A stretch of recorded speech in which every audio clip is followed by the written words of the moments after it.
اسی طرح کا ایک بندہ تھا، وہ کہتا تھا جی میرے سوال کا جواب کبھی نہیں کسی نے دیا۔ اس کی ملاقات ایک درویش سے ہو گئی، حضرت بہلول دانا سے۔ فرمانے لگے پوچھو بھئی کیا سوال ہے؟ کہنے لگا بابا میرے 3 سوال ہیں۔ ایک تو یہ بتائیں کہ اگر رب ہے تو وہ نظر کیوں نہیں آتا؟ اور دوسری میرا سوال یہ ہے کہ اگر جو کراتا ہے شیطان کراتا ہے تو انسان کو سزا کس بات کی؟ اور تیسری بات یہ کہ آپ کہتے ہیں کہ شیطان جن ہے، آگ سے بنا ہے، تو اسے بھی آگ میں ڈالا جائے گا تو آگ کو کیسے جلائے گی؟ تو حضرت بہلول دانا تھوڑا سا سوچنے لگے تو اس نے بڑی سخت بات کی، کہنے لگا مجھے پتا تھا جواب آپ کو بھی کوئی نہیں آتا۔ دیکھا نا، پڑ گئے نا سوچ میں۔ نیچے ایک روڑا پڑا تھا مٹی کا، اینٹ کا نہیں۔ مٹی بھی کئی دفعہ خشک ہو جائے نا دھوپ میں، کچی مٹی بھی تو روڑا تگڑا بن جاتا۔ مضبوط روڑا پڑا تھا۔ حضرت بہلول دانا نے آؤ دیکھا نہ تاؤ دیکھا، روڑا اٹھایا اور زور سے سر میں دے مارا۔ اب اس سر میں روڑا لگا، خون بڑا بہہ گیا۔ جا کے اس نے کوتوالے شہر کو، سمجھ لے SHO کو رپورٹ کرا دی کہ بابے نے نا میرا سر پھوڑ دیا ہے۔ بلا لیا وہ SHO، کہنے لگا بابا تو اس طرح کا ہے نہیں۔ اس نے کہا جی مار دیا، اب دیکھیں۔ بلا لیا، کہنے لگا یار وہ تو درویش بندے ہیں، اگر تو کہتا ہے تو چلو بلا لیتے ہیں۔ آپ آ گئے، تشریف لائے، تو اس نے کہا بابا آپ نے پتھر مار کے اس بندے کے سر کو پھوڑ دیا ہے۔ تو حضرت بہلول دانا کہنے لگے نہیں میں نے تو نہیں پھوڑا، میں نے تو اس کے 3 سوالوں کا ایک جواب دیا ہے۔ 3 سوالوں کا ایک جواب۔ اس نے کہا کیا؟ فرمانے لگے اس سے پوچھ لو۔ اس نے کہا جی کیا سوال کیا آپ نے؟ اس نے کہا جی پہلا میرا سوال یہ تھا کہ رب ہے تو نظر کیوں نہیں آتا؟ تو آپ فرمانے لگے میں نے تجھے روڑا مارا، درد ہو رہی ہے؟ کہنے لگا ہاں۔ کہنے لگے دکھا درد۔ بہلول دانا کہنے لگے کہ اگر درد ہے تو پھر، وہ کہنے لگا جی وہ دکھائی تو نہیں نا جا سکتی، پر ہے تو صحیح نا۔ تو آپ فرمانے لگے رب ہے پر دکھایا تو نہیں نا جا سکتا، تو قیامت میں نظر آئے گا۔ حضرت بہلول دانا فرمانے لگے تیرا دوسرا سوال کیا تھا؟ کہنے لگا جی میرا دوسرا سوال یہ تھا کہ جو کراتا ہے شیطان کراتا ہے تو پھر انسان کو سزا قیامت میں کیوں ملے گی؟ تو آپ فرمانے لگے جا پھر تجھے روڑا بھی شیطان نے مارا، میرے اوپر پرچہ کیوں کٹا دیا؟ پکڑ جا کے اس کو۔ آپ نے فرمایا تیرا تیسرا سوال کیا تھا؟ کہنے لگا جی میرا تیسرا سوال یہ تھا کہ شیطان آگ سے بنا ہے تو آگ کو آگ میں ڈالیں گے تو اسے کیا تکلیف ہوگی؟ تو آپ فرمانے لگے تو کس چیز سے بنا ہے؟ کہنے لگا مٹی سے۔ تو فرمایا میں نے تجھے کیا مارا ہے؟ کہنا مٹی۔ فرمایا درد ہوئی ہے؟ کہنے لگا بڑی۔ فرمایا اسے بھی ہوگی۔ ہمارے آج کل کے جتنے امور ہیں ان امور کے اندر دنیا داری غلبہ کرتی چلی جا رہی، ہر کام میں دنیا داری کی آمیزش ہو جاتی ہے، نہ چاہتے ہوئے بھی، نہ ارادہ کرتے ہوئے بھی، بہت ساری جگہوں پہ۔ اور دنیا داری اتنی غالب ہو گئی ہے کہ دنیا ہی دنیا نظر آنے لگ گئی ہے، دنیا ہی دنیا۔ یعنی کوئی چیز کیمرے کی آنکھ سے چھپ نہیں پا رہی، کوئی بات ایسی نہیں جس پر لوگوں کی نظریں نہ ہو، کوشش کریں۔ اور عجیب بات یہ ہے کہ دنیا داری ہو، دولت ہو تو اس کو چھپا کے رکھا جاتا ہے، اور دین کی کوئی بات ہو اس کو نشر کرنا ضروری سمجھا جاتا ہے تاکہ لوگوں کو میرے تقوی اور میری پرہیزگاری کی خبر جلدی جلدی مل جائے۔ میرے نبی کریم علیہ الصلوۃ والسلام نے خالص اللہ کی رضا کے لیے ہر کام کرنے کا حکم دیا۔ سیدہ عائشہ صدیقہ رضی اللہ تعالیٰ عنہ راوی ہے، الترغیب و ترہیب میں حدیث ہے، پیارے حبیب کریم سید عالم صلی اللہ تعالیٰ علیہ وسلم نے ارشاد فرمایا کہ حضور ایک دن مجمع صحابہ کے مجمع میں حضور نے پوچھا بتاؤ اسلام کی سب سے مضبوط بنیاد کیا ہے؟ ایک صحابی نے کہا یا رسول اللہ نماز پڑھنا۔ 5 وقت لوگ جمع ہوتے ہیں، ایک دوسرے کا حال احوال پوچھتے ہیں، معاملات ہوتے۔ یا رسول اللہ صلی اللہ تعالیٰ علیہ وسلم مضبوط بنیاد ہے اسلام کی نماز پڑھنا، 5 وقت جمع ہونا۔ حضور نے فرمایا بات تمہاری ٹھیک ہے پر تم میری مراد کو نہیں پہنچے۔ عرض کی حضور حج کرنا، مختلف رنگ، مختلف نسلیں، مختلف قبیلے، مختلف بولیاں، لیکن جب حج کرنے پہنچے تو لباس بھی ایک ہی ہو گیا، گفتگو بھی ایک ہی، لبیک اللہم لبیک لبیک لا شریک لک لبیک ان الحمد والنعمت لک والملک لا شریک لک لبیک۔ ایک ہی صف میں کھڑے ہو گئے محمود و اجاز، نہ کوئی بندہ رہا نہ کوئی بندہ نواز۔ نبی رحمت سید عالم صلی اللہ علیہ وسلم سے عرض کی حضور یہ حج جو ہے نا اس میں بڑی یکسانیت ہوتی ہے، ہر رنگ ہر نسل کا آدمی ایک تسبیح کے دانے کی طرح ایک جگہ پہ پرو دیا جاتا ہے، تو لگتا ہے یہ اسلام کی مضبوط بنیاد ہے۔ محبوب فرمانے لگے بات تمہاری ٹھیک ہے پر تم میری مراد کو نہیں پہنچے۔ عرض کی حضور پھر زکوٰۃ صدقات خیرات اسلام کی مضبوط بنیاد ہے، کیوں؟ وہ اس لیے کہ غریب امیر کو دیتا ہے، امیر غریب کو دیتا ہے، اور غریب امیر سے لیتا ہے تو ایک رشتہ بنتا ہے، ایک تعلق بنتا ہے۔ محسن کا اور احسان مند کا بڑا گہرا رشتہ ہوتا ہے، بڑا ایک دوسرے سے پیار کرتے ہیں، ایک دوسرے کو چاہتے ہیں، ایک دوسرے کے لیے اچھے جملے بولتے ہیں، ایک دوسرے کے لیے ہمیشہ ان کے جذبات ٹھنڈے میٹھے اور اچھے ہوتے، تو لگتا ہے یہ اسلام کی مضبوط بنیاد ہے۔ حضور فرمانے لگے بات تمہاری ٹھیک ہے اور تم میری مراد کو نہیں پہنچے، تو پھر صحابہ عرض کرنے لگے حضور ہماری رعایت فرما دے، پھر ایک رحمت کی نظر کر دے، آپ ہی بتا دیں اسلام کی مضبوط بنیاد کیا ہے۔ تو محبوب فرمانے لگے اسلام کی مضبوط بنیاد ہے اللہ کی رضا کے لیے کسی سے محبت کرنا۔ کس کی رضا کے لیے؟ خالص اللہ کی رضا کی۔ حضرت موسیٰ کلیم اللہ علیہ نبینا علیہ الصلوۃ والسلام پر اللہ کریم نے وحی فرمائی کہ اے موسیٰ، اے میرے کلیم، میرے لیے بھی کوئی کام کیا ہے؟ عرض کی اللہ میں نے نمازیں پڑھی، روزے رکھے، تبلیغ کی۔ فرمایا وہ تو آپ کی ذمہ داریاں تھیں، وہ تو آپ نے اپنے لیے کیا، میرے لیے بھی کچھ کیا ہے؟ رب کریم نے پوچھا موسیٰ میرے لیے بھی کچھ کیا ہے؟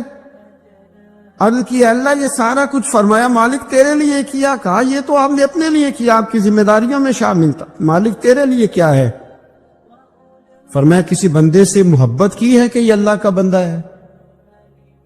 کسی بندے سے محبت کی ہے کہ یہ اللہ کا بندہ ہے؟ یا کسی کے ساتھ تمہاری صرف اس لیے ناراضگی ہو کہ یہ اللہ کا نافرمان ہے،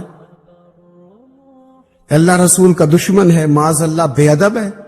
میرے بھائی سمجھ لے اچھی طرح اور اپنے دل کے کونے میں یہ بات بٹھا لے کہ زندگی میں جو کام کریں وہ اللہ کی رضا کے لیے، چھوٹا سا بھی خیر کا کام۔ میرے رسول کریم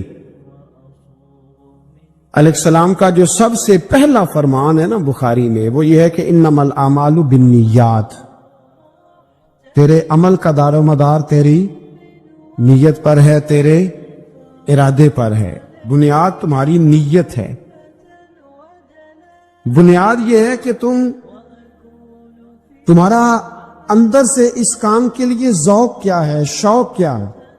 اگر وہ بنیاد مضبوط ہے تو پھر عمل کی جو آپ چھت ڈالیں گے وہ ساری چھت بھی مضبوط ہے۔ لیکن اگر ارادے کچے ہیں، کمزور ہیں، سازشیں ہیں، رنجشیں ہیں، اندر معاملات گڑبڑ ہیں، تو پھر کبھی دیواریں مضبوط ہو سکتی۔ نیتیں اچھی کریں، بڑی سادی مثال، بڑی صاف ستھری، مولا کائنات شیر خدا حضرت علی المرتضیٰ کرم اللہ تعالی وجہ الکریم نا، آپ ایک جگہ جنگ لڑنے کے لیے گئے، جہاد ہو رہا ہے۔ عرب کے جو لوگ ہوتے تھے وہ دشمن کو سزا بڑی سخت دیتے تھے۔ بعض لوگ مطالبہ بھی کرتے ہیں نا سخت سزا کا۔ ہمارا سرائکی کا ایک شاعر ہے، وہ کہا کرتا ہے جے تانگی ساڑی زندگی تو تے دے سخت سزا تیری جان چھٹے، ساکو مار نہ شاکر کستاں وچ یک لخت مکا تیری جان چھوٹے۔ عرب کے لوگ نا سخت سزا دیتے تھے، سخت، وہ اذیت دیتے، کبھی انگلی کاٹ دیتے، کبھی ہاتھ کاٹ دیتے۔ مختار سقفی نے جب امام علی مقام رضی اللہ تعالیٰ عنہ کے قاتلوں کو قتل کیا تو زیادہ تر کی گردنیں نہیں کاٹی تھی، بلکہ اس نے ہاتھ پیر کاٹ کے لوگوں کو جنگلوں میں پھینک دیا تھا، تڑپ تڑپ کے لوگ مر گئے۔ اسلام اس اذیت کا قائل ہے۔ اہل عرب اذیت دیتے تھے، بلکہ دشمن جب نڈھال ہو کے گر جاتا تھا نا تو اس پر گھوڑے دوڑا دیتے تھے، گھوڑے دوڑ جاتے تھے اس پر، لاشیں مسک کر دیتے، ناک کان آنکھیں نکال ڈالتے تھے، ٹکڑے کرتے تھے وجود کے، اذیت دیتے تھے۔ تو جب کوئی آدمی کسی کے نرگے میں آ جاتا تھا نا، قابو میں آتا تھا، تو اس کی خواہش ہوتی تھی کہ میں مارنے والے کو غصہ دلاؤں تاکہ مجھے جلدی مار دے، اذیت نہ دے، تکلیف نہ دے، مجھے جلدی مار ڈالے، جلدی قتل کر ڈالے۔ یہ ان کا مزاج ہوتا تھا، رویہ ہوتا تھا۔ حضرت مولا علی شیر خدا کرم اللہ تعالی وجہہ الکریم دشمن پر غالب آ گئے۔ جب غالب ہوئے تو اس نے معاذ اللہ حضرت علی پر تھوک دیا۔ کافر تھا، اس کا ارادہ یہ تھا کہ میں حضرت علی کو غصہ دلاتا ہوں تاکہ یہ مجھے جلدی مار دے، لیکن اسے نہیں پتا تھا یہ علی ہے۔ اسے نہیں خبر تھی کہ یہ جو خمیر ہے نا، ان کی تربیت مدینے والے محبوب نے فرمائی ہے۔ یہاں جو چمک دمک ہے اس کا رنگ ساری دنیا سے نرالا ہے، انوکھا ہے، شاندار ہے، وزادار ہے، کمال ہے۔ کہا حضرت علی پر معاذ اللہ میں یہ کام کرتا ہوں تاکہ وہ جلدی قتل کر دیں گے، لیکن جب اس نے مولا علی کی طرف یہ نازیبا حرکت کی تو حضرت علی نہ تلوار چھوڑ کے پیچھے ہٹ گئے۔ توجہ کرنا، رزلٹ دیکھنا، مولا علی پیچھے ہٹ گئے اور فرمانے لگے جا تو آزاد ہے۔ وہ کہنے لگا میں آزاد ہوں، کس طرح، کیسے؟ تو حضرت علی فرمانے لگے میرا تیرا ذاتی جھگڑا تو کوئی نہیں نا، نہ تو نے میری زمین پہ قبضہ کیا، نہ میرا مال لوٹا، نہ میری عزت پر ہاتھ ڈالا۔ میرا تیرا جھگڑا اللہ کی رضا کے لیے، خالص اس لیے کہ تو اللہ کی نافرمانی کر رہا، خالصتاً اس لیے تیرا اور میرا یہ جھگڑا ہے۔ باقی جہاں تک تعلق اس بات کا ہے کہ اب تو نے میری ذات شامل کر دی، اب تو نے مجھے تکلیف دے دی، اب تو نے مجھے اذیت میں مبتلا کر دیا، تو حضرت مولا علی شیر خدا فرمانے لگے اب ذات آ گئی ہے میری بیچ میں، اب میری ذات بیچ میں آ گئی، اب اگر میں تجھے قتل کروں گا تو لگے گا میں نے اپنے ذاتی غصے میں قتل کیا ہے، لہذا اب معاملہ یہ ہے کہ میں تجھے آزاد کرتا ہوں، اب تو چھٹی کر سکتا ہے، جا سکتا ہے، دوبارہ کبھی میرے ہاتھ آئے گی تو دیکھی جائے گی۔ مولا کائنات نے اسے چھوڑ دیا، لیکن وہ حضرت علی کا غلام بن گیا، وہ غلام بن گیا۔ کہنے لگا علی اب سمجھ آئی ہے کہ دین کتنا شاندار ہے، دین کتنا اعلیٰ ہے، دین کی قدریں کتنی پاکیزہ اور کتنی حسین ہے، اور کتنا منور ہے محبوب کریم کا دین، آپ مجھے کلمہ ہی پڑھا دیں۔ گویا جو بندہ تلوار سے فتح نہ ہو سکا وہ مولا علی کے خلوص سے فتح ہو گیا۔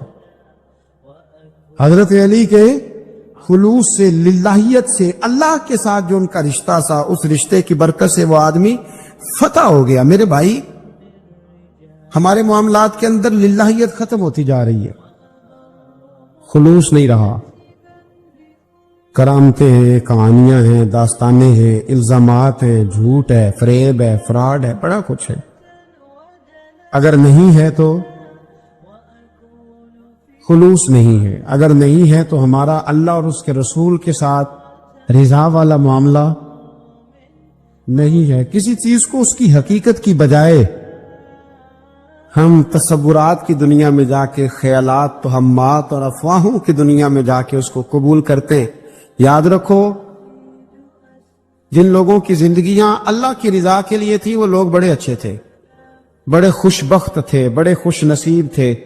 انہیں بدر کے میدان میں گردنیں کٹانے میں بھی بڑا ہی مزہ آیا تھا انہیں۔ آپ دیکھیں نا، احد کے میدان میں جانے دینے میں بھی انہیں بڑا مزہ آیا۔ جب آدمی میں خلوص ہوتا ہے تو اس کے لیے جان قربان کرنا بھی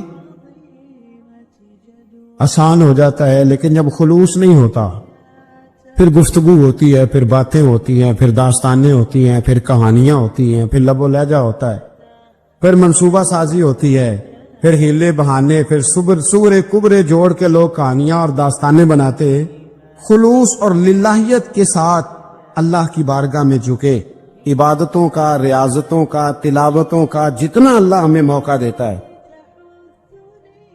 اس میں خلوص شامل کرنے کی کوشش کریں۔